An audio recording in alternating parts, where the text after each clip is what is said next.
Today, I wanted to take a brief departure to cover a topic that we really haven't talked about much on the podcast, and that is the plight of the stay at home or the lower income earning spouse.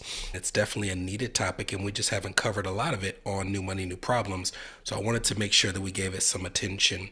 And when I talk about the quote unquote plight of the stay at home spouse or the lower income earning spouse, I'm going to share from my perspective as a financial advisor. And obviously, this is not true of every couple and every relationship. But in my experience, more often than not, when I'm working with a couple, there's a clear driver in terms of who is determining the path of the conversations that we're having, in terms of who is more invested in what's going on financially, whose opinion might have more sway, or in some cases, who just shows up to the meetings out of the two people in the relationship. And more often than not, it's the person who earns more money.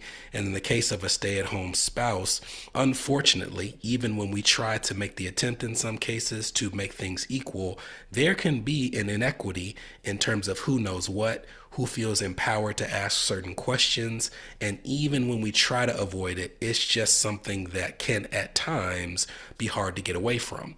And we want to talk about some of the reasons why it is incredibly important, more than you realize in some cases, for both partners to have an equal footing or at least be well informed as to the state of their finances.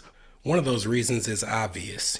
Death comes for us all at some point in time. And I can't count how many scenarios, either with actual clients or people in my church who just know I'm in finances, I'll get called into a situation where either the higher income earning spouse or the spouse that kept all of the information financially unfortunately passes.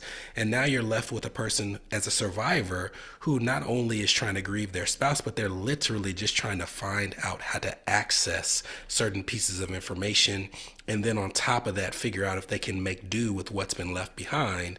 So that's an obvious scenario. We've also had scenarios where the higher income earning or more involved financial spouse has a disability and is unable to manage their own affairs, or there's a drop in income and there's just a shift in the structure of how things are managed financially.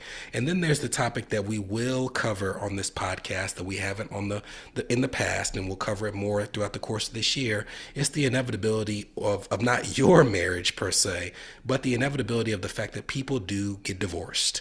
And when you are the lesser earning spouse and you're at a disadvantage, both in terms of the amount of money going into the account, the amount of money that's being earned in the household, even just a knowledge of where certain assets lie, it can be a very lonely feeling if you feel like you're in a marriage that may be on its last legs, but you don't know what things would look like if you were to separate from that person. And while I'm not encouraging anyone to get divorced, I would say that staying for the sole reason of not knowing what might happen to you financially is not a good place that I would want even my enemy to be in. So there are many, many reasons why you want to make sure that you're more informed financially.